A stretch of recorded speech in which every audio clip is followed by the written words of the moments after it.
So like my first question is, when you want to make something custom, how do you do that? Are you guys 3D printing those? Yes. So we try to find a file that already... Can I touch it? Yeah. We try to find a file that already exists, and then we have to modify it into this like 2D yet 3D. Then we print, and usually it takes 2 or 3 prints to make sure that all the angles are correct and that everything is going to come out the way it's supposed to, because it has to be slightly tapered out, and then you can't have anything like as the print goes up, like you can't have something bulb out and then go back in. That's got to be some sort of special sand though, right? This is, yes. This is, so there's 2 kinds of casting sand that you can get off Amazon. One is called Petrobond, and it's more affordable, but it definitely is not as good.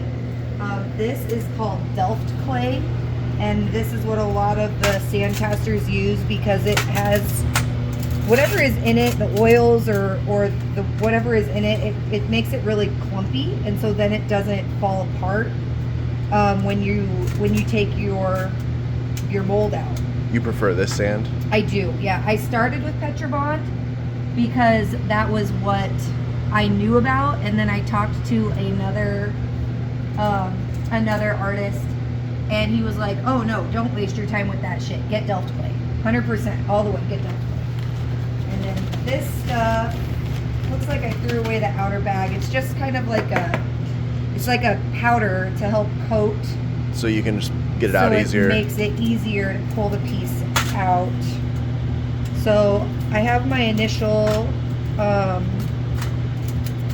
mold, I guess, and now I'm just building up the sides. This will be a 10-ounce piece, and after putting in all this work, the last thing I want to do is not have a deep enough imprint that the silver spills out over the edge. So I'm making sure all my edges are firm, that there's no loose stuff, because if there's loose stuff, then when you pull your mold out, it's all just going to fall inside. And then you have to get some tweezers, or you have to try to pick it out with your fingers.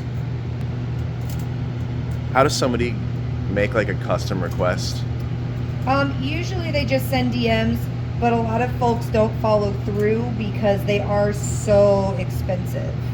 The cost of Delft clay, the cost of my time to do this, the cost of the time to do the print, to modify the print, like it is not cheap. And then if something doesn't work out and I have to recast, that's more time involved, that's more products involved.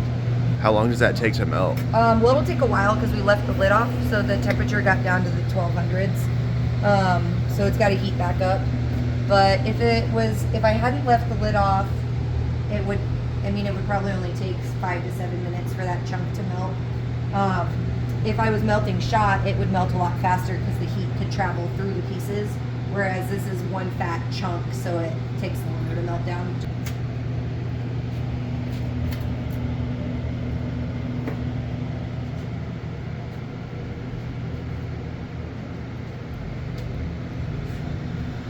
It's gonna flame up and probably bubble a little bit. And then I grab my lid so that it has a flat back. So when I try to get it out of here, without mixing in, because all of that burnt sand, that has to be thrown away. I can't reuse that. It's not salvageable. Right, it's not salvageable. So each mold is a single time mold? I have to pull out all the black sand and throw it away and scrape it all off, and then I can reuse the red sand. But the black sand, I can't. So it's all just, it takes away, ooh, we're still warm. It takes away a lot of, product goes down really quickly. So then I'll take, dig the sand out of the crevices.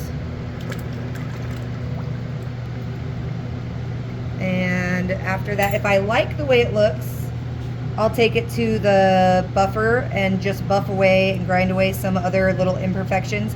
If I don't like it, then I will cut it in half and remelt it and start all over again. So Damn. it's a lot of work to make you guys custom stuff like